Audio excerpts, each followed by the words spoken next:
Faster than a speeding bullet. More powerful than a locomotive.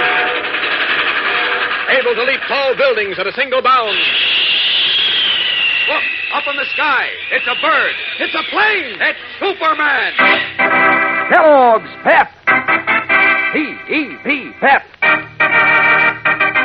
Kellogg's Pep, the Sunshine Cereal, presents The Adventures of Superman.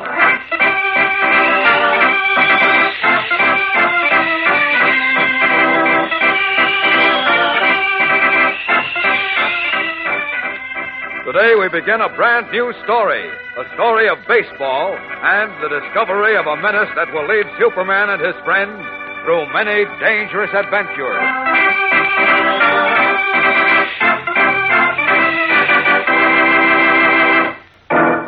It is late afternoon.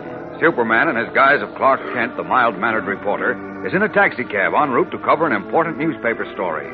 He is accompanied by cub reporter Jimmy Olsen, who, as manager of the Unity House baseball team, has been given permission to leave the office early in order to attend practice. Listen. Well, we won our last two games while you were out of town, Mr. Kent. Oh, fine. And if we win tomorrow, we'll be in the finals for the boys' championship in Metropolis. Hey, that's great, Jim. Sounds like you're a top-notch manager. Oh, no. Any manager could win with Tommy Lee on his team. Who? Tommy Lee, our pitcher. Boy, he's got everything. Speed, sweet curve, change of pace. He's terrific. Wait a minute. Last time you were telling me about the team, your pitcher was a boy named Riggs, wasn't he? Oh, yeah, Chuck Riggs. That was before Tommy Lee moved into the neighborhood and joined Unity House. Oh? When Tommy showed us how he could throw that old baseball, Chuck had to move over. Oh, it was kind of tough on Chuck, wasn't it? Yeah, I guess so. What if Tommy's a better pitcher? He deserves the job, doesn't he? Oh, yes, of course. All other things being equal. What do you mean? Well, baseball is a team game, Jim. To be a good team, all the players must be willing to work together. That's what teamwork means. Oh, Tommy cooperates. He's a swell kid. Everybody likes him. That is, everybody did like him until... Until what? Well, I don't like to say it, but Chuck Riggs is a bit of a sorehead. He didn't like getting moved down to number 2 pitcher, and... Well, he's been trying to turn some of the guys against Tommy. I've had to crack down on him a couple of times. Oh? Oh, but I can handle him, though. Hey, we're coming to the Unity House ball field. Stop at the next corner, please, driver. You're coming to the game tomorrow, aren't you, Mr. Kent? You bet. I'll be there with bells on. Swell. Well, here's where I leave you. Thanks for the ride. Oh, you're welcome, Jim. Good luck.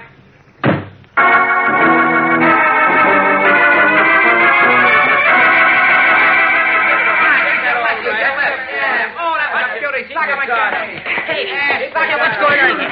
Break it up. Break it up, I said. Come on now, Tommy. Chuck, cut out that fighting. Break it up. Let go, Jim. I'm going to fix this guy. That's what you think. I said lay off, Chuck. You too, Tommy. Now, what's this all about? Tommy was asking for a poke on the nose. You mean you were?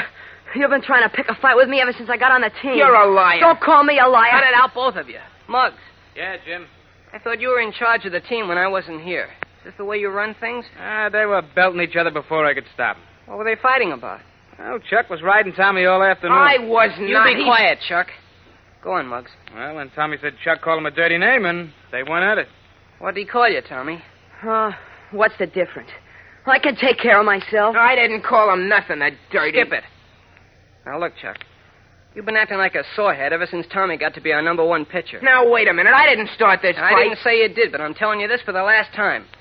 This is a ball club, and everybody on it has got to work together. The guy who won't cooperate gets fired off the team. You get that? What are you picking on me for? Tell it to Tommy. That goes for everybody. There's going to be no more fighting around here. Got an important game tomorrow, and everybody's got to pull together. You understand? Yeah. Well, okay. Batting practice now, so up to the cage. You pitch, Tommy. Okay, Jim. Come on, everybody, hustle. Up on your toes. Let's play ball.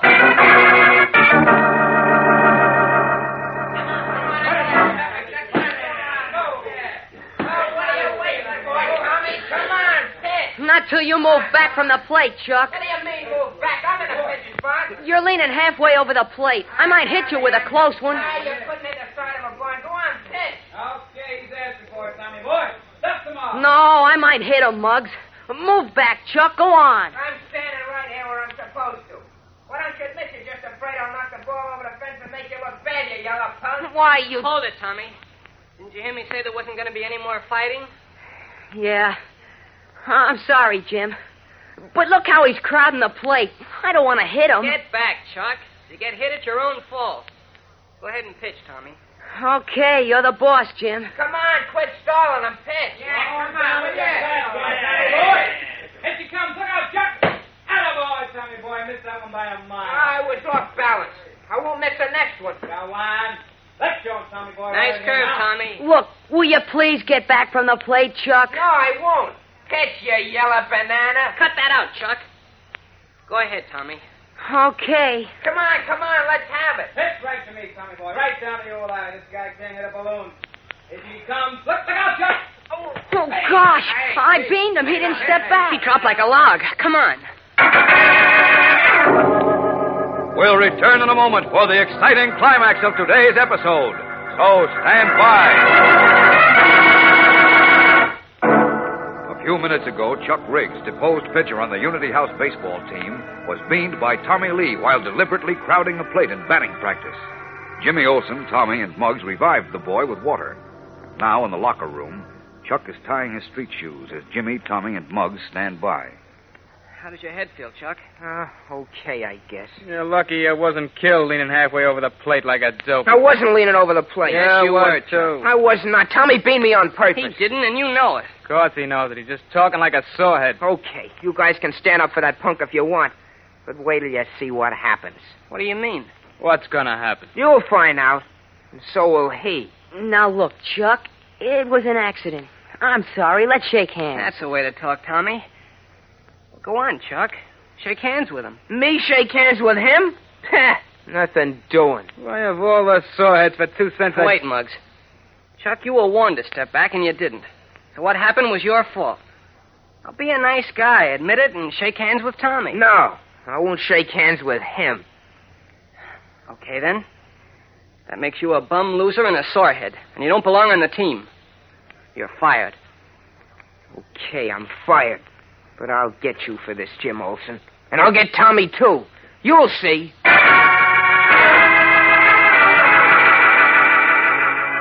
Furious, Chuck Riggs stalks from the locker room, mounts his bicycle, and rides home. As he dismounts at the small garage behind his house, he is met by his uncle, a tall, powerfully built man who regards him sharply. What's the matter with you, Chuck? Who, me? Oh, Nothing, Uncle Matt. nothing. And what's that big lump doing on your forehead? Were you fighting? No, sir. Don't lie to me, Chuck. I'm not lying. A kid beaned me with a baseball. Beamed you? Who did it? Oh, just one of the kids on the team. It was an accident, I guess. You guess. Well, I guess I was kind of crowding the plate in batting practice. I was pretty sore at this kid, Tommy Lee, because he beat me out for number 1 pitcher on the Wait team. a minute. What's the kid's name? Lee. Tommy Lee. He's a pretty good pitcher. Did this Lee kid just move into the neighborhood about a month ago? That's right. You know him? Well, if he's the one I think he is, his father just got appointed to the health department as a bacteriologist. I don't know what that is, but the new mayor just did appoint him to the health department. Oh. I heard Tommy telling Jim Olsen and Muggs about it. Yeah, he's the one then. Say, this works out just fine. What does, Uncle Matt? This Lee boy beating you with a baseball gives me just the angle I've been looking for. Now look, Chuck, and listen carefully. Huh? This kid deliberately hit you on the head with a baseball, see? He was trying to kill you. No, he wasn't. I told you how it happened. He was trying to kill you, I say. I know this boy, and I know his father. They're bad. Gee whiz, Uncle Now, Matt. you listen to what I say. They're dangerous, Chuck, these people. Unless we do something about this now, they'll go even further than beating you just the next time.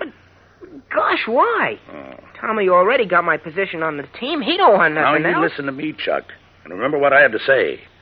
When Tommy Lee beamed you today, it wasn't any accident. He did it on purpose, do you understand? Well, gee, I didn't think so, but maybe... He did it on purpose, I tell you.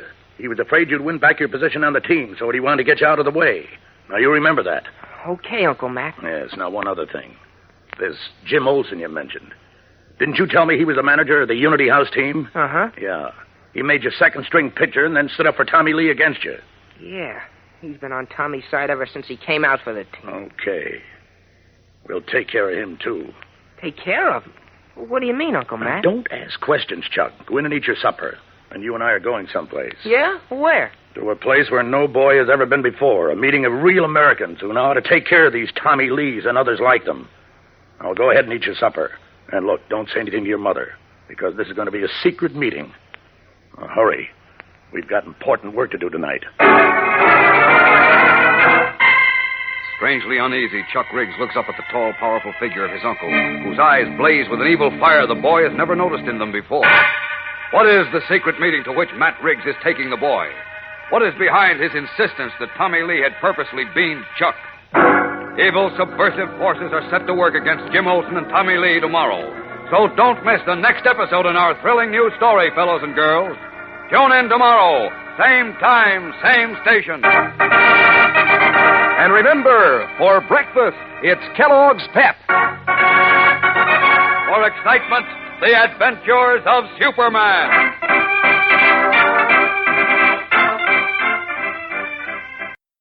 Faster than a speeding bullet.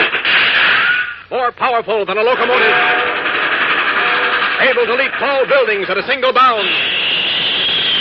Look, up in the sky. It's a bird. It's a plane. It's Superman. Kellogg's Pep. P-E-P, Pep. Kellogg's Pep, the Sunshine Cereal, presents The Adventures of Superman.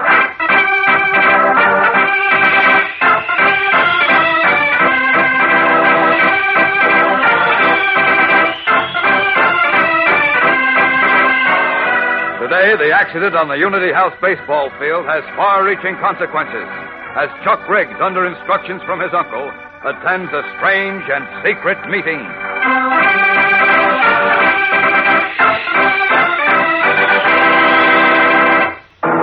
Bad feeling between two boys on the Unity House baseball team has resulted in a threat of serious trouble for manager Jimmy Olsen and young Tommy Lee. Jealous because Tommy had supplanted him as number one pitcher, a boy named Chuck Riggs heckled him in batting practice, and when crowding the plate, was accidentally struck in the head. That evening, Chuck told his Uncle Matt what had happened, and was surprised to hear his uncle insist that Tommy had beamed him deliberately. Playing on the boy's bitterness, Matt Riggs coached him in what he was to say at a certain secret meeting that night. And as we continue now, Matt is driving his nephew high into the dark, wooded hills above Metropolis. Listen. Look, where are we going, Uncle Matt? I told you, to a secret meeting. What kind of a meeting? You'll find out when we get there. But remember, you're not to breathe a word of what you see or hear to anyone. Not to anyone, do you understand? Yeah, sure, but what's all right, now don't ask any more questions. This is important to me, so remember, Chuck. That boy, Tommy Lee, deliberately beamed you today. He wanted to kill you. Gee, I don't know, Uncle Matt. It might have been an accident. You know, I was crowding the plate. Would you get that stuff out of your head? It wasn't an accident. He did it on purpose. He's afraid you'd win back your position on the team, so he wanted to get you out of the way, don't you see? I really think he did. I know he did. Now, remember what I told you. Answer all my questions correctly, and we'll fix him plenty good. Carefully drilling his nephew to make him believe the false version of the baseball accident, Matt Riggs drives to the top of a hill, then turns down a rutted, weed-grown road which winds between the trees. Suddenly, they come into an opening, and as the car stops, Chuck gasps at the strange scene before him. In a glade, casting weird shadows over the nearby hills and lighting the sky above, burns a huge wooden cross. Before it kneel 100 men clothed in long robes. Pointed hoods, slit only at the eyes, cover their heads and faces, and a low guttural chant issues harshly from their hidden lips, sending an uneasy chill through Chuck's blood. While the boy looks about him at the fearsome sight, Matt Riggs dons a robe and hood on which a pale blue scorpion is embroidered. Then, followed by Chuck, he approaches the kneeling hooded band, a strangely barbaric company in the dancing light of the flaming cross. Gosh, who are all these guys, Uncle Matt? And why are you wearing the sheets and hoods? We're the clan of the Fiery Cross, Chuck. The clan of the Fiery Cross? Right. We're a great secret society pledged to purify America.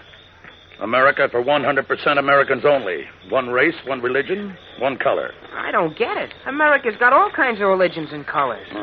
When we get through, there'll only be one. Only one? But the Constitution says all Americans have the same rights and privileges. Constitution. We'll change that. Now be quiet. Be quiet until I call on you. Attention, brothers. All hail the Grand Scorpion. Brothers, In the clan of the Fiery Cross, supreme authority vested by me as Grand Scorpion, I hereby call this secret session open. Arise now, and by the light of the flaming symbol of our creed, make the sign of fealty to our sacred vows. Rising to their feet, the robed and hooded figures solemnly place their right hands over their hearts, and crossing the first two fingers of their left hands, extend them toward the burning wooden cross. As under their breaths, they repeat the anti-democratic oath of the clan. Brothers, as your leader, I felt it my duty to call this special secret meeting tonight because of something of terrific importance to all of us that took place today. Something proving that our sworn enemies have risen against us. That they have already struck the first blow and are preparing to strike more blows at real Americans through our children. Here beside me stands a fatherless American boy who is today the first victim of our sworn enemies. Today an attempt was made by vermin, filthy scum, who have moved into our community on the life of this American boy. Now wait, brothers, wait and listen. I want you to hear this terrible story from this unfortunate young victim's own lips. Okay, Chick. Now you tell him the story, and tell it just the way I told you to. Make no mistakes, you understand? Well, I used to be the pitcher on the Unity House baseball team, and I was fired from that position when a new guy joined up. Yeah. And tell us about this boy, Chuck. Is he like us Americans? No, sir. Could he ever be like us Americans? No, sir. Are his family Americans? Well, they're citizens, but... Yeah, answer the question. Are they good 100% Americans? No, sir. No. Now go on with your story. What happened today? Well, we had team practice today, and I was up at bat. This kid was pitching, and he deliberately threw a fast ball and beamed me. Tell us how you know this attempt to kill you with a pitched ball was deliberate, Chuck. Well, he said he'd get me because he wanted to make sure he'd keep the pitching spot, And what else? And because when he won the boys' league championship game, why, it'd give his kind of people a sort of weapon to use against American folks like us. Good work, Chuck. You did swell. Well, did you hear that, brothers in the clan? That young whelp who is not a true American, who can never be a true American, tried to kill this fatherless American boy. And why? Because he has been schooled by his kind and their foreign sympathizers to strike against our plan for a pure, clean America. An American free from mixed races, mixed colors, and mixed religions. Are we going to stand idly by and see this scum weasel their way into our neighborhoods and our jobs? Are we going to stand by and watch their striking at our children and yours and mine? No, indeed, we strike back, and the time is now. So get set for action. The Fiery Cross burns tonight. Heart hammering with fear, Chuck Riggs begins to feel the icy fingers of doubt creeping up his spine as he watches the fanatical fury aroused in the hooded men by his Uncle Matt against what he knows to be a family innocent of offense. But he is powerless to stop the frenzied clan's first act of blood-chilling violence, scheduled to take place that night. The following morning, Jim Olsen is alone in the Unity House locker room when Tommy Lee enters, his face wan and drawn. Oh, hiya, Tommy. You're late for practice. Hurry up and get into your uniform. No, Jim. I'm quitting the team. What? Oh, now look, Tommy. You can't do this to us. Why, we need you. Why, your pitching is the mainstay of the team. We'd fall apart without you. It's swell of you to say that, but... Oh, I mean it. Gotta have you for today's game. It's the playoff in the semifinals. Well, look, you know I'm not just doing this to let you and the other fellas down. It's just that... Well, I guess I might as well tell you. Last night, a burning cross was planted on our front lawn by a bunch of men wearing hoods and gowns. What? You know what that means to my family, don't you? Sheepers. That sounds like the Fiery Cross clan. But why you and your family? If you don't know, Jim, I can't tell you. I know how I can find out. Look, you go home and sit tight, Tommy. I'm going to see Mr. Ken and tell him about this. And right away. I'll see you later. Worried at the thought of losing his star pitcher and puzzled by Tommy's startling story, Jim Olsen rushes off to seek the aid of Clark Kent. What is behind this un-American threat to personal freedom and safety? We'll know more in a moment, so stand by for the startling climax of today's episode. Alarmed when his star pitcher, Tommy Lee, told him he must quit the team because of a flaming cross, the terrifying warning symbol of the Fiery Cross Clan that was placed on the Lee lawn last night, Jim Olsen rushed to the Daily Planet, where we find him now discussing the outrageous incident with Clark Kent. I didn't know the Fiery Cross Clan was even organized in Metropolis, Mr. Kent. Neither did I, Jim. This is very bad news. And how? Another thing that gets me is why they're picking on Tommy Lee and his family.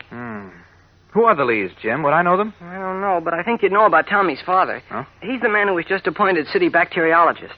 Oh, he is, eh? Uh-huh. Do you know him? No, I don't, but I know now at least one reason why they've been singled out by that hooded mob. You do? Mm-hmm. I also know that they're in danger, Jim. Very great danger. Why? What did they do to... Oh, it isn't what they've done, it's what they are. Do you know where they live? Sure, but gee whiz, Mr. Kent, why... Come on. I'll answer your questions on the way, Jim. We've got to put a stop to this sort of thing before it goes any further. But before we do anything, we're going to have a talk with Tommy Lee. Let's go. Unaware that he, too, has been marked for the future vengeance of the hooded band by its leader, Matt Riggs, Jim Olsen hurries out after Clark Kent, still puzzled by the reason for the un-American attack on Tommy Lee's family. Why are these people the object of the vicious secret band's fanatical hatred? And what will happen to the Lees and to Jim Olsen if this grim, cowardly warning of intolerance is ignored? Tomorrow's episode is tense and exciting as Superman begins a fight against the most dangerous enemies to personal freedom and democracy in America. Tune in, same time, same station. Don't miss it. Faster than a speeding bullet. More powerful than a locomotive. Able to leap tall buildings at a single bound. Look, up in the sky. It's a bird. It's a plane. It's Superman. Kellogg's Pep. P-E-P, Pep. Kellogg's Pep, the Sunshine Cereal, presents The Adventures of Superman.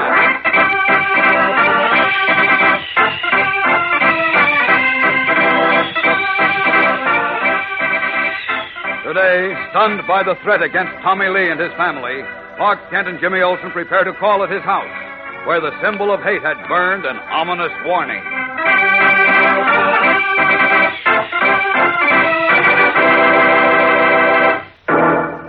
Jealous because Jimmy Olsen, manager of the Unity House baseball team, had selected young Tommy Lee, a newcomer, as number one pitcher, a boy named Chuck Riggs tried to rattle Tommy by deliberately crowding the plate in batting practice and was accidentally struck in the head. That night, in the glow of a burning cross at a secret meeting in the hills above Metropolis, a band of robed and hooded men heard Chuck and his Uncle Matt, their leader, state that Tommy Lee had tried to murder Chuck. Matt Riggs called for immediate action against Tommy and his family, whom he denounced as un-American. An hour later, a cross of fire, symbol of the hooded mob, was burned on the lawn of the Lee home. And the next morning, Tommy resigned from the Unity House team. Shocked, Jimmy hurried to the Daily Planet, where he told the story to Clark Kent, who, as we know, is Superman. Listen. What I can't understand, Mr. Kent, is why the Fiery Cross Clan should burn a cross in front of Tommy Lee's house. Well, they're nice people. Dr. Lee, Tommy's father, is a well-known bacteriologist. Bacteriologist? Uh-huh. You mean Dr. Juan Lee? That's right. Mayor Marshall just appointed him to the health department.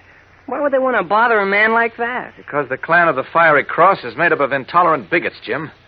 They don't judge a man in the decent American way by his own qualities. They judge him by what church he goes to and by the color of his skin. By the... Cheapers. You mean... Yes, this bigoted mob is against Tommy Lee and his family because they're Chinese. Gosh. I thought we were all through with this kind of stuff when we cleaned up on that rat Frank Hill and his Guardians of America. Oh, intolerance is a filthy weed, Jim. I told you before, the only way you can get rid of it is by hunting out the roots and pulling them out of the ground. Now, come on, we've got to move fast. Where are we going? To see the Lees. We've got to get them to help us get rid of that clan.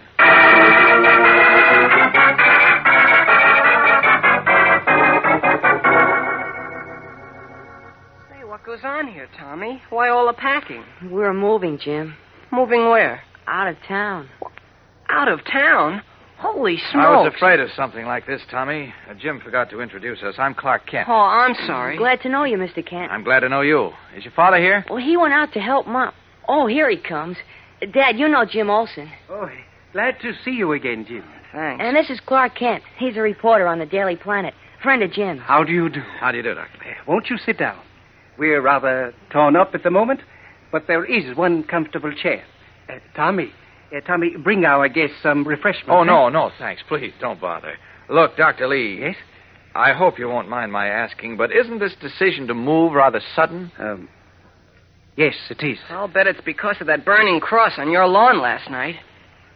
Is it, Doctor? Yes. Well, may I suggest that you're making a mistake?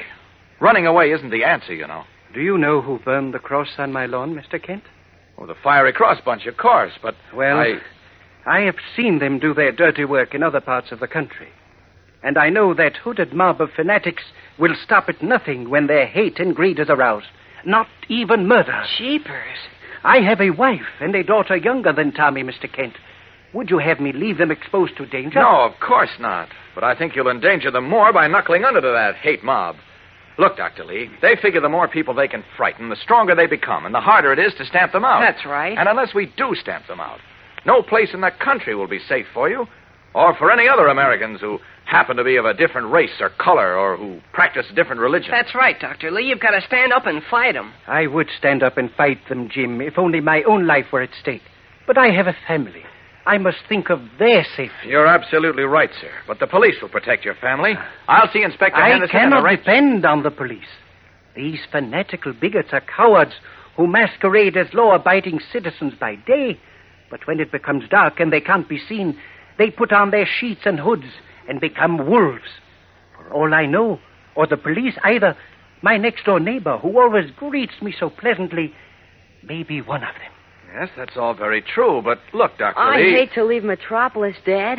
I like my school, and I'm the pitcher on the Unity House team, and all. I know, Tommy. I hate to leave, too. I have the position I dreamed of all my life, and now I must give that up and start all over. But it cannot be helped. I tell you it can be helped, Doctor. If only you'll cooperate with those who want to help you. How do you mean, Mr. Kent? Look, most Americans realize the danger of allowing intolerance to breed. Now, we saw what happened to Germany and Italy and other European countries when a gang of murdering bigots like the Fiery Cross mob got in power. Well, that's why I suggest you stay here, Dr. Lee. Keep your job and let Tommy pitch for his team. That way, we'll be able to flush these hooded cowards out from behind their sheets, and then we can clap them in jail. Hey, that sounds good to me. Let's, Dad. But, Tommy, if something happened to you and your sister and your mother... Look, I'll guarantee to have a special police officer assigned to guard this house. Oh, believe me, Doctor, you'll be safer here than running away. Because unless we stop this Fiery Cross clan now, they'll get you no matter where you go.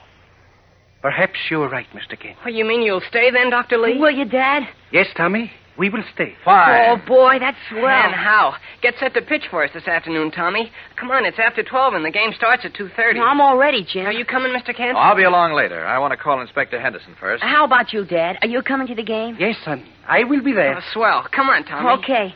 So long. See you later. Yeah, so long. Goodbye, boys. Good luck in the game, fellas. Thank you. Now, may I use your telephone, Dr. Lee? I want to call Inspector Henderson and arrange police protection for you. By all means, Mr. Kent. Help yourself. Thank you. If you will excuse me a moment, I will go tell Mrs. Lee to stop packing. Certainly, go right ahead. Well, guarding the Lees from harm is going to be a real job for Superman, I'm afraid. Those hooded gangsters won't stop it. Great Scott! Jim! Tommy, look out! You'll be killed! Galvanized into instant action by a danger to Jim Olsen and Tommy Lee, visible only to his X-ray vision, Clark Kent leaps 6 feet through the air and like a thunderbolt crashes through the window without even taking time to strip off his disguise. What is happening? We'll know in a moment, so stand by for the thrilling climax of today's episode. As Clark Kent was dialing police headquarters in Dr. Lee's home, he suddenly shouted a warning, then hurled himself through the window and out to the sidewalk, where Jimmy Olsen and young Tommy Lee were about to mount Tommy's bicycle and ride to Unity House ball field. Now, Kent rushes toward them. Off that wheel, boys, fast! Hey, what's the idea, Mr. Look Kent? out! I'm going to wheel it away from the house. There it goes. Now, look, Mr. Kent. Stand back, Tommy! Gee whiz, what? Jeepers.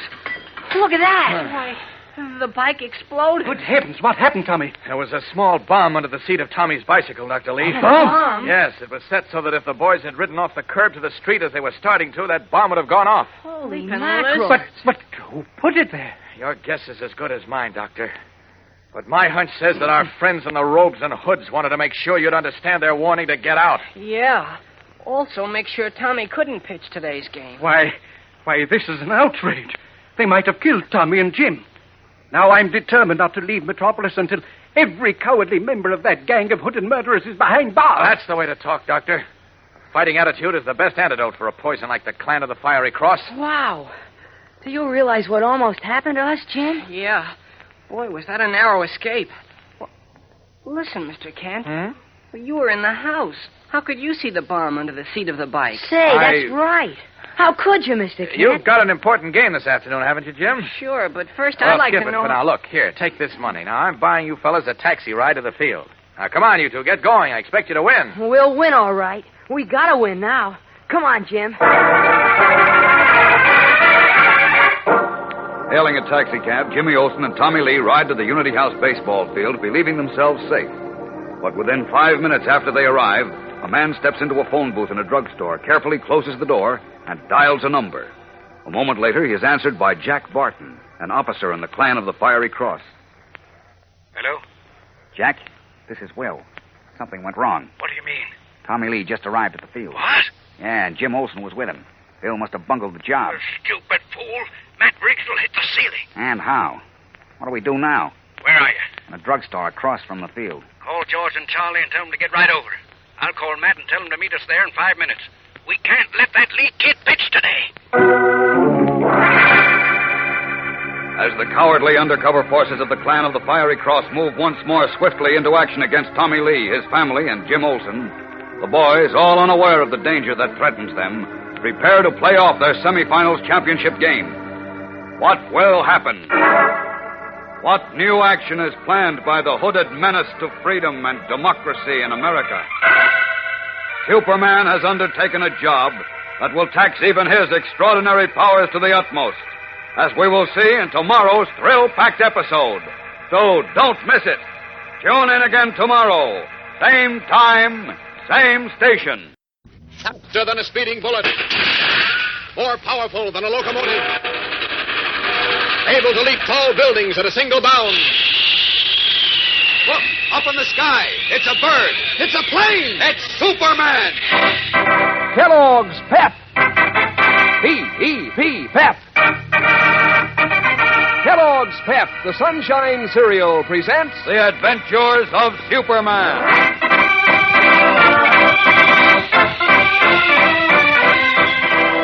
Today, as the Unity House baseball team warms up for its big game, the Clan of the Fiery Cross plans a new attack on Tommy Lee, innocent victim of their hate and bigotry.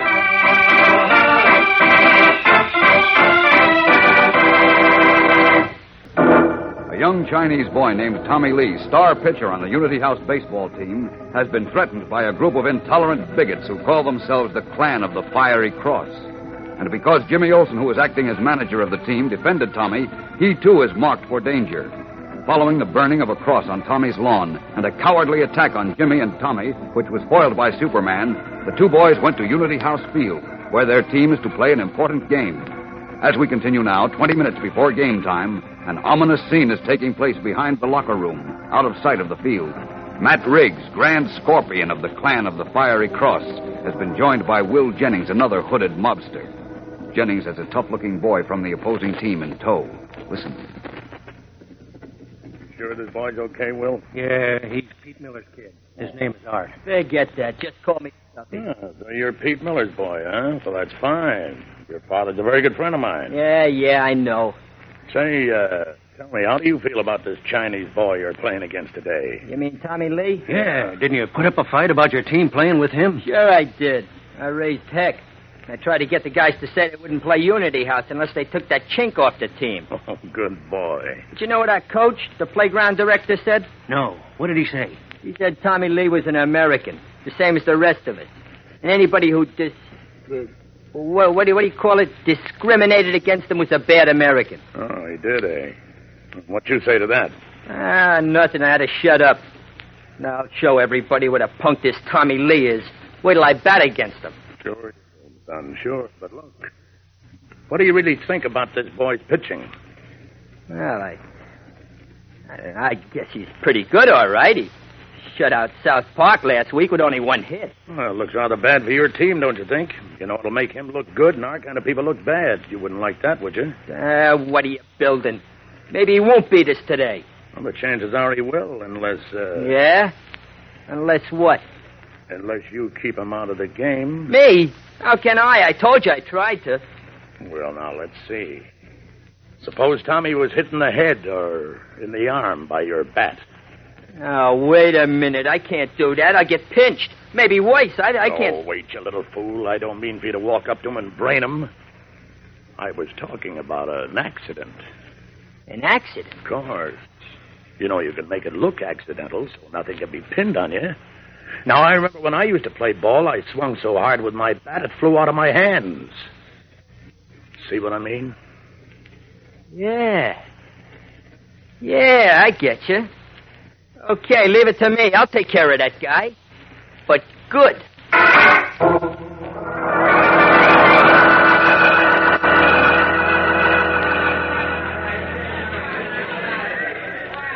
You got quite a big turnout for this game, Jim. Yeah, it's the semifinals playoff, that's why. Oh.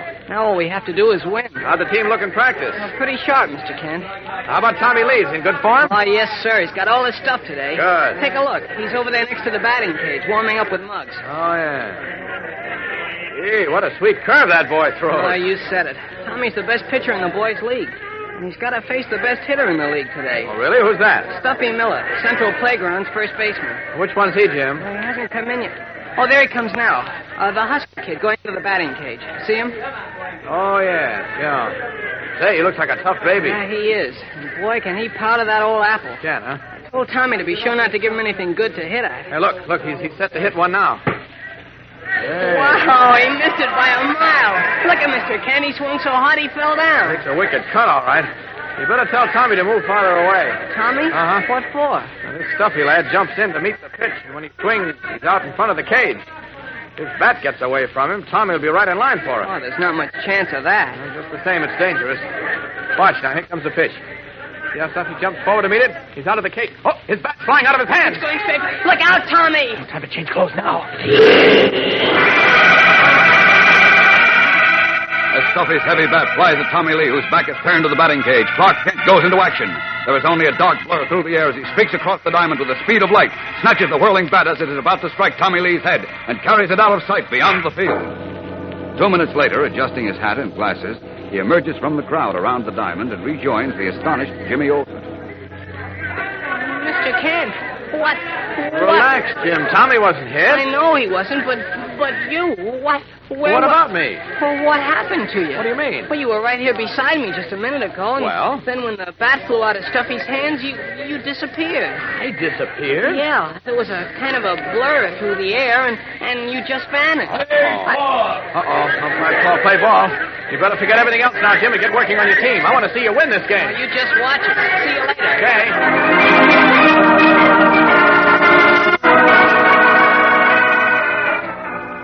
Daily Planet Sports reporter, folks, bringing you the latest report of the semifinal game in the Boys' Championship Tournament between Unity House and Central Playground.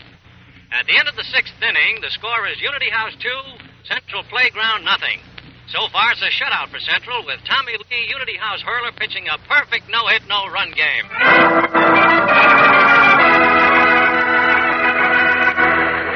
It's a home run. Atta boy, Muggs. Keep on going, boy. That makes it 3-0 in our favor, Mr. Kent. Uh-huh. All Tommy has to do is hold him 2 more innings, and we're in. I got my fingers crossed, Jim. This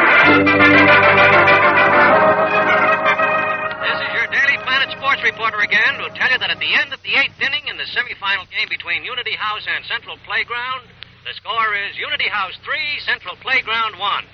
Unity House pitcher Tommy Lee is pitching a bang-up game with 12 strikeouts so far, including Central's heaviest hitter, Stuffy Miller, who fanned out twice.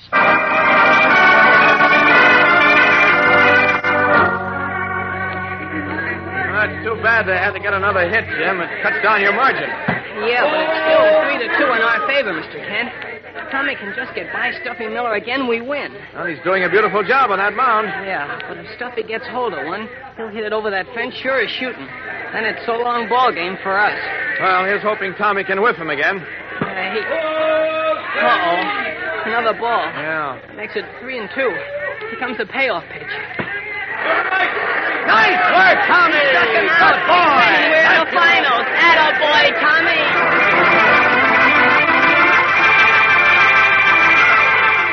As the Unity House players rush to surround Tommy Lee and shake his hand and the crowd cheers wildly, Matt Riggs and Will Jenkins, scowling darkly, push their way out of the field to the street. Well, we're skunked again, Matt. Now that chink kid, Tommy Lee, is the big hero around here.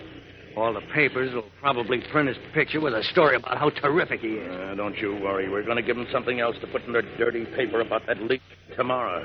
What do you mean? Call a special meeting of the Action Committee tonight in my garage. We fool around long enough with these chinks. Now we're going to take our gloves off. What does Matt Riggs mean? We'll know in a moment when we return for the startling climax of today's episode. So stand by. It is 9:30 at night. The Riggs garage behind locked doors and shrouded windows. 12 men garbed in the robes and hoods of the clan of the Fiery Cross. Listen to the venomous, hate-scorched words of their grand scorpion, Matt Riggs. A single candle set on the floor creates weird, grotesque shadows of shapeless hooded men and the elongated, waving arms of their robed leader. The time has come for action against these foreign scum who dare demand equal rights with Americans. Look what they've done already. The Chinaman Dr. Lee wormed his way into the health department, stealing the job which our last mayor had promised me would go to one of our brothers, Will Jennings. Yes, that's right, Dave. Double cross. Then Lee's son crowded my nephew Chuck off the Unity House baseball team. And to make sure he kept his job, he beamed Chuck yesterday, intending to kill him. Fine, Kane. Well, let's do something about it. And today, because the players of the opposing team were afraid this murderous young whelp, Tommy Lee, would bean them too, they lost the game. And now Tommy Lee, a chink, is cheered and written up in the papers as a hero. Down, Whiteout! Down, Whiteout! I'm telling you, the time has come for real action. We must show the Lees and all their kind that we mean business, that we intend to defend our homes and our families against them. Brothers, I propose that we go to the Lee house now and take that murderous boy, Tommy, and tar and feather him. Well, wait a minute, Matt. Suppose the kid dies. Oh, let him die. It'll teach them all a lesson. Well, what do you say, brothers? Are you with me? Good. Then get the truck out. The clan of the Fiery Cross acts tonight. Using vicious lies, Matt Riggs inflames his followers into an attack on the innocent Lee home and young Tommy. An attack which may mean murder. What will happen now? Twice Superman has saved Tommy Lee and Jimmy Olsen from the cowardly attacks of the two-footed beasts who hide behind sheets and hoods. But Superman has no knowledge of this new and vicious threat. How can he find out in time to act? Tomorrow's episode is tense with drama and excitement, so don't miss a minute of it. Tune in tomorrow, same time, same station. And remember, for breakfast, it's Kellogg's Pep. For excitement, the adventures of Superman. Faster than a speeding bullet. More powerful than a locomotive. Able to leap tall buildings at a single bound.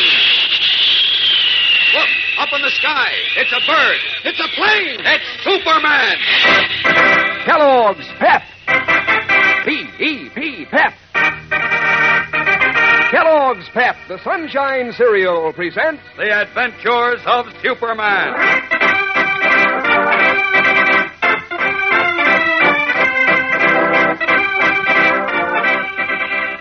Today, the reprieve granted Tommy Lee by the swift action of Superman is short-lived, as Matt Riggs, fanning the flames of hate, rides with his hooded followers to another cowardly attack.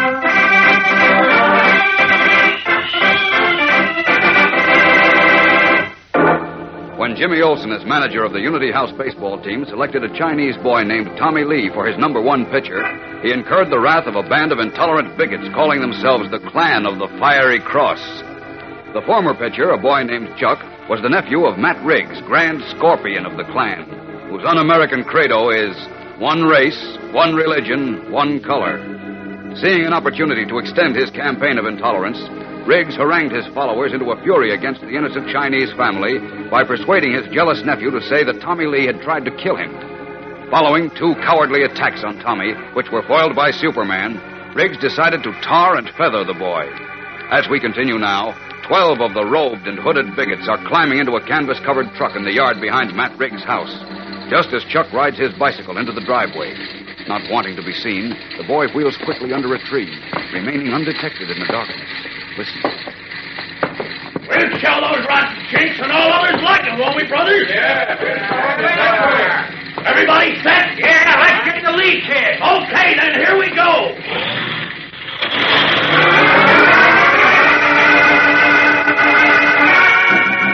Eyes wide and heart-pounding, young Chuck Riggs watches the truck carrying his uncle and the other hooded terrorists roar out of the dark driveway.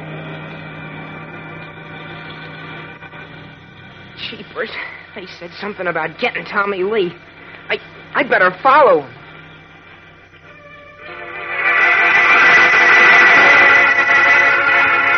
Pedaling as hard as he can, Chuck Riggs rides his bicycle out of the driveway just as the Klan truck turns the corner. Then, his eyes fixed on its 2 winking red tail lights, he follows.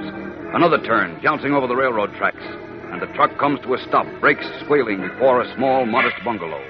Matt Riggs and his hooded Klansmen leap to the pavement, strike down a police officer who starts to challenge them, then stride across the tiny patch of lawn onto Tommy Lee's front porch. Just as Chuck skids into the vacant lot across the street and throws himself panting to the ground, Matt knocks heavily on the door of the little house. Open the door, Tommy Lee. Open it up and hurry up. Oh, holy That's the kid. Grab, boy. Come on, you dirty little Let me punk. go. Let me go. Will you? We'll let you go when we get done with you. Get your hands off me. What's going on here? Good heavens. Take your hands off my son. Take care of that silly foreigner, somebody. I'm not a foreigner. I'm an American. Let my son alone. Don't you touch him. Well, that takes care of the old man. Come on now. Bring the kid out of the truck. You murderers. What did you do to my father? He got off easy compared to what you're going to get. Let me go. Let go of me. Yeah, nice hot-coated tar and feathers. Throw him in that truck and gag him. Let me go. Help. In with you, you little yellow rat.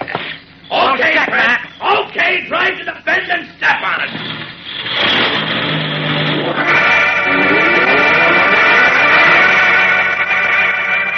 The truck roars into the night with young Tommy Lee and his brutal captors. Chuck Riggs scrambles to his feet in the vacant lot. He is sweating with fear and his legs shake under him. They're murderers. They're going to kill Tommy.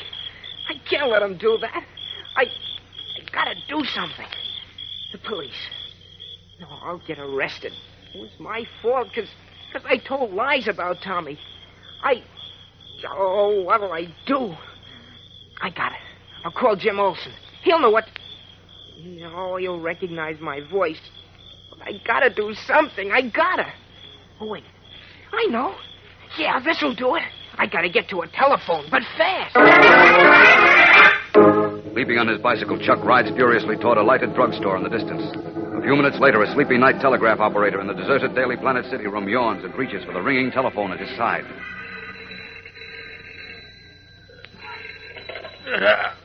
Hello, Daily Planet. Is Mr. Kent there, please? Kent? No, he left long ago. He did.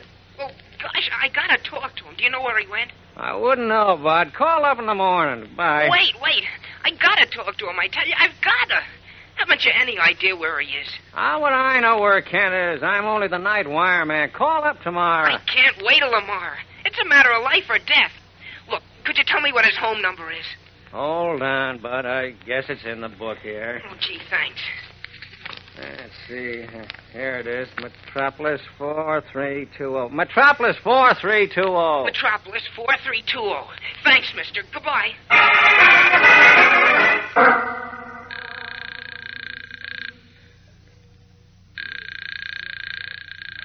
Oh, Mr. Kent doesn't answer.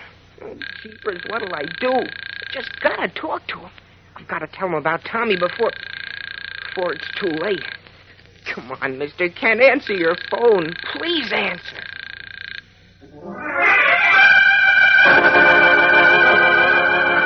Desperately, Chuck Riggs tries again and again to reach Clark Kent, but in vain. Meanwhile, the truck carrying Tommy Lee and the hooded mobsters has crossed the Metropolis River to the wooded shores beyond. It is now lumbering down a narrow, little-used hill road whose shoulders drop away sharply into leafy darkness. Well, Kid's family will certainly beat it out of town after this, Matt. Yeah, think you can get me Lee's job in the health department then? Sure I can. Just leave it to me. Hey, come back here, kid. Grab him. The kid's getting away. What's the matter? They're getting away. Get him, Joe, quick. My slippery as an eel. Hold him, he's out of the truck. Hold him. He's gone. Stop the truck. Stop the truck. After him, everybody.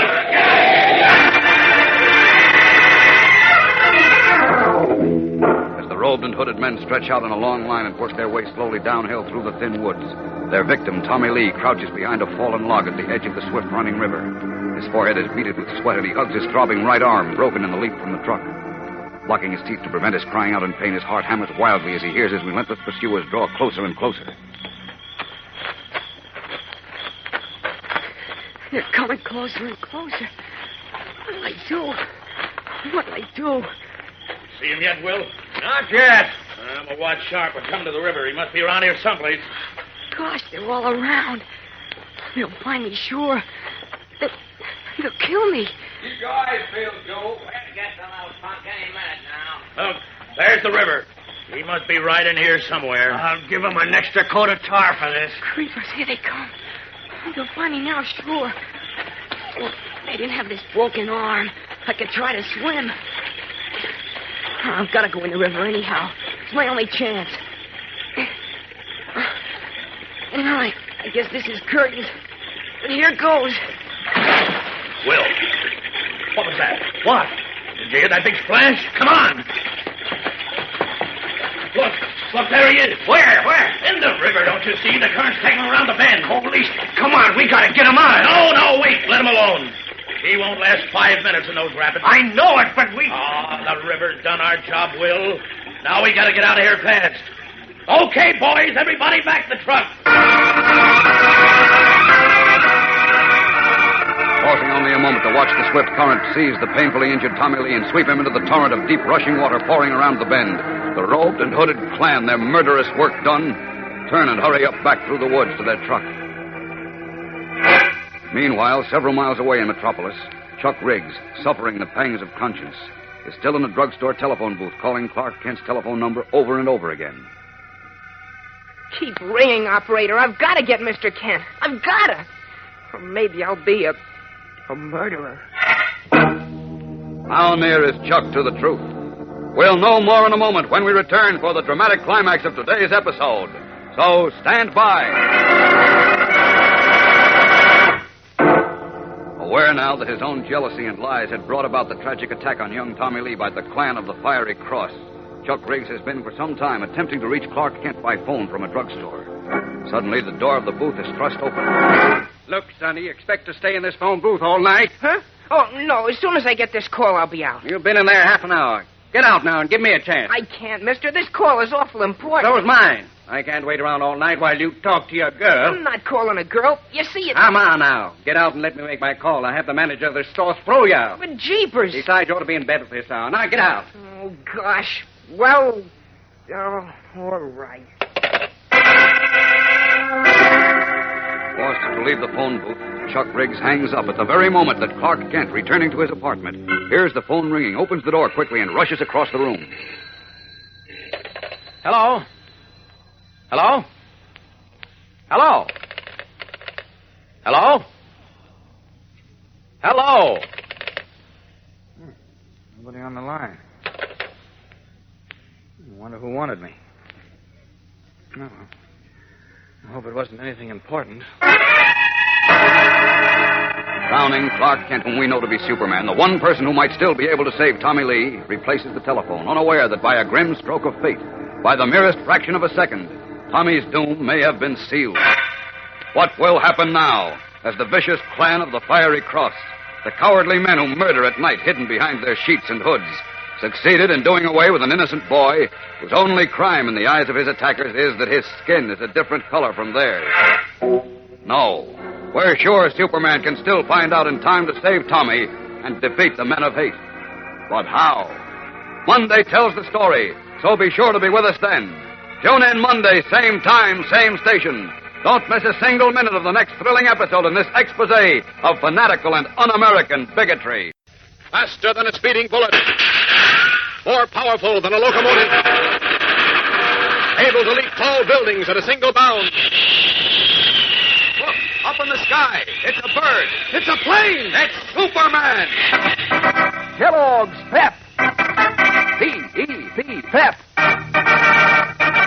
Kellogg's Pep, the Sunshine Cereal, presents The Adventures of Superman.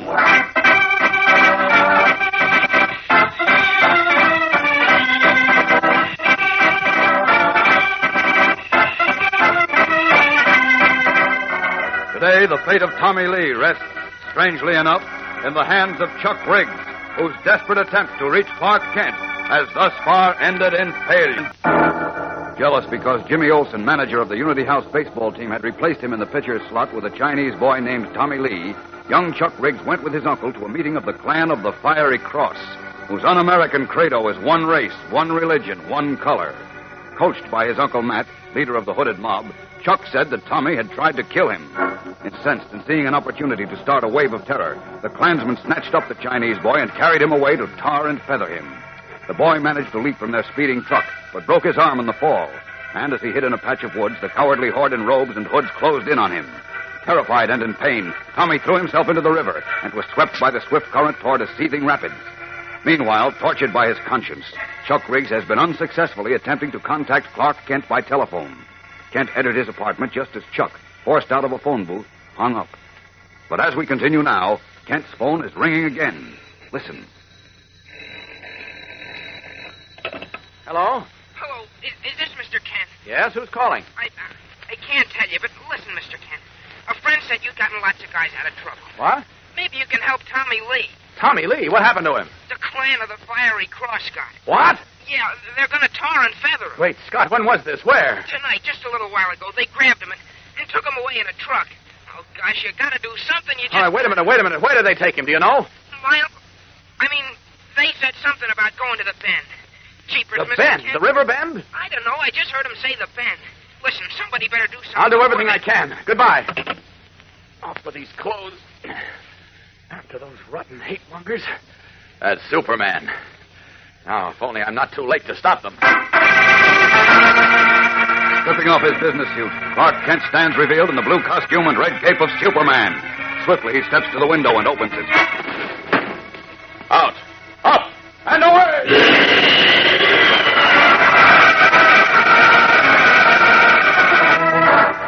Leaping out into the night sky, Superman streaks across the great city, over the wide metropolis river into the low foothills, where a narrower, swifter running river tumbles down from the mountains, bends around a patch of woods, and rushes over a boiling rapids on its way to empty into Metropolis Harbor. Suddenly, the Man of Steel checks his rocket-like flight over the patch of woods in which young Tommy Lee had tried vainly to elude his hooded pursuers. There's the Bend, but I don't see Tommy or any Klansmen. Either I'm too late or... Wait a minute. What's that caught between those two rocks? That's Tommy, and the current is dragging him into the rapids. Down to him. Down! Tommy! Poor kid, he's unconscious. What's more, this arm is broken. He's in bad shape. Gotta get him to a hospital. Up! And away!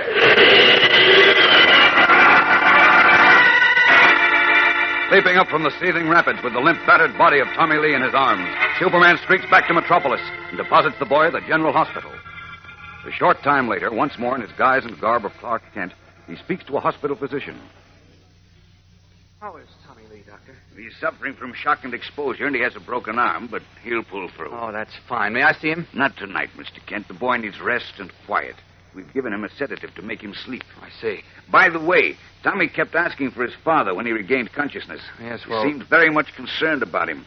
I think it would be advisable for Dr. Lee to be here in the morning when Tommy wakes up. I'm afraid that won't be possible. You see, Dr. Lee was slugged by the same cowardly gang that almost murdered his son. Good heavens! But why? Well... I know Lee. He's a fine chap, and he's done some excellent work in bacteriology. You know a man's worth means nothing to those fanatical hooded gangsters. Dirty cowards. Look here, Mr. Kent, this is an outrage. Can't something be done about it? Believe me, Doctor, something will be done about it as soon as possible. I've got to go to police headquarters now, but here. Here's my card. It has both my home and office telephone numbers on it. If anything develops, call me at once, will you please? I certainly will. Thank you. Good night, Doctor.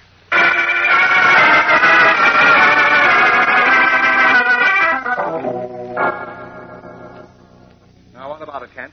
Has Henderson found out who those scoundrels are yet? Well, he knows they're the clan of the Fiery Cross, Chief. Well, we all know that now. But who are the rest behind those sheets and hoods? We haven't found that out yet. Oh, you haven't? No. Then what have you found out? Well, frankly, very little. And you can't blame the police because until this happened, no one knew the clan was organized in Metropolis. And except for the police officer they slugged in front of the Lee house and Tommy and his father, no one has even seen them before. Oh, can't they identify at least one of those rats? Oh.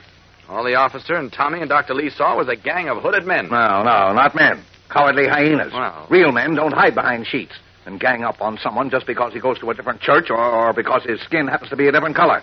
Now, look, Kent, the boy who phoned you last night, he knew the clan was going to tar and feather Tommy Lee, and he knew where they were taking him. Wouldn't he know who they were? Possibly. Well, who was the boy? That's the $64 question. What do you mean? Now, don't tell me you didn't have sense enough to ask him who he was. Well, sure, I asked him, but he wouldn't tell me. He wouldn't? No. I never heard his voice before. But if we could find that boy, I think we could find out who some of the clansmen are. Well, we've got to find him. Well, that's fine, but how? Our only clue to him is his voice. We can't go around and pick up every boy in Metropolis and question him. No, but... Wait a minute, Chief. Wait a minute. I just thought of something. What? Let's run a front-page letter in the Daily Planet addressed to that boy, showing him that not only Tommy Lee, but he and every other boy in America who doesn't part his hair the way the Klan likes is in danger. We'll ask him to come to us, or to the police. You've got something there, Kent. But I'll go you one better. What? I'll run a letter addressed to everyone in Metropolis and offer a $1,000 reward to anyone who can reveal the identity of a single cowardly member of that rotten gang of hooded murderers. Good. Swell idea. I'll smoke those skunks out from behind their sheets, or my name isn't Perry White.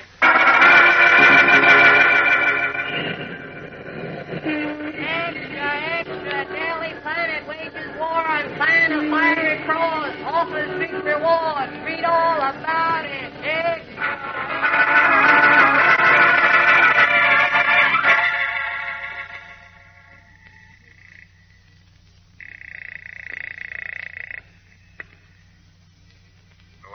Will? Yeah. Matt Riggs. Did you see the Daily Planet? Yeah, just now. I don't like it, Matt. One of the brothers' kids or somebody else who knows who we are might be tempted by that reward. Yeah, we got to stop that rotten sheet from attacking us and get them to cut out that reward stuff, or they'll get in the way of our work. Right, but how can we? The Planet's a big newspaper. Oh, there's ways to handle it. Look, call the members of the Action Committee. Tell them to meet tonight in my garage as soon as it gets dark. You got that? Check. Okay, get going. Tonight we'll show that Daily Planet bunch they ain't big enough to stop the clan of the Fiery Cross. Replacing the telephone, Matt Riggs, Grand Scorpion of the clan of the Fiery Cross, sits staring into the half-shadows of his library, his mad, slaty eyes cold and unwinking as those of a jungle beast. What plot is he hatching up against our friends on the Daily Planet? We'll return in a moment for the dramatic climax of today's episode. So stand by. Say, gang, lend an ear to this. Here's the inside dope about this week's new Pep Dish of the Week. And we're traveling all the way to Egypt for the name. You ready? Listen, this week, your nifty new breakfast combination is called Pep Pyramid. And here's how easy it is to make. You pile your serving of Kellogg's Pep, the Sunshine cereal, in your bowl in the shape of a pyramid. Around the base, scatter juicy red raspberries or some other fruit. Top with milk and sugar, and there's your Pep Pyramid. And believe me, gang, this is a dish to make history. You know, Kellogg's Pep always makes a history of good eating. Sure, every single flake is crisp and tender and full up with that catchy flavor. A sunny, full wheat flavor. A golden toasted flavor. A comeback for more flavor that keeps your spoon coming right back until you've finished off every bit in your bowl. And that's a good thing, you know, particularly nowadays when we're sending the cereal grains to fellows and girls overseas. You don't want to waste cereal. So keep that in mind when Mom brings Kellogg's Pep home from the grocer's. Pour your Pep carefully and eat up every bit you pour out. Remember, gang, eat all your Pep. Don't waste it. It is now late that same evening. Editor Perry White at the wheel of his car is driving Clark Kent and Jimmy Olsen out to his suburban home. Well, it looks as if so far that first-page letter in the Daily Planet was a washout. Don't give up hope yet, Jim. No, give it a chance. Gee whiz, the first edition came out at noon. Not one person's called up yet to give us the name of a Klansman. Well, we might get some calls tonight. I sure hope so. I want to get the guys who did that to Tommy Lee. Gosh, Mr. Kent, he darn near broke me up when I went to see him this afternoon. What do you mean, Jim? Well, he didn't say a word about what had happened to him or his father. He just said, sorry I won't be able to help you win the championship game next week, Jim. What the truck, Chief? Here. Stop talking about Tommy. I get so sore I can't see where I'm driving. Well, I'm sore, too. That chance we've got to win next week without Tommy in the box. Well, what's happened is much more important than a ball game, Jim. Oh, sure, I know. I found out what hate mongers are like when we tangled with Frank Hill and his mob. Only it gets me so mad. What right is the Klan or anybody else to pick on a swell kid like Tommy Lee because his color is different? What business is it of theirs what color his skin is? None of their business, confound it. They're a bunch of ignorant fanatics. Chief, that car! Get over on your... Okay. That was close. Yeah, a little too close for comfort. You're not kidding. I get so blamed mad when I... Laurel, don't drive when you're angry. Fortunately, we're practically at the house. I think you turn at the next corner, Chief. Don't you think I know my own street? Just thought I'd remind you. Look, I just got an idea for an editorial for tomorrow's paper, Mr. Kent. How about... Wait a minute. Chief, look!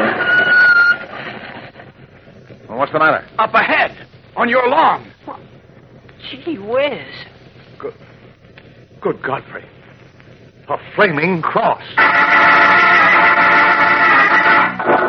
Their eyes wide, Clark Kent, Perry White, and Jim Olsen stare ahead at Perry White's lawn, on which burns a wooden cross, symbol of the dreaded plan of the Fiery Cross.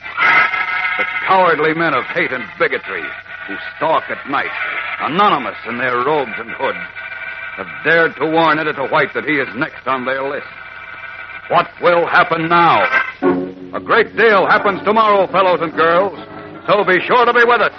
Same time, same station. And remember, for breakfast, it's Kellogg's Pep. For excitement, the adventures of Superman.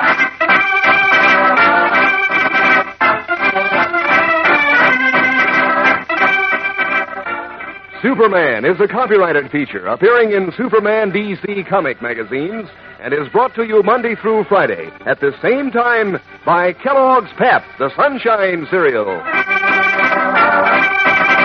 And be sure to be with us tomorrow for the thrilling adventures of Superman. This is the Mutual Broadcasting System.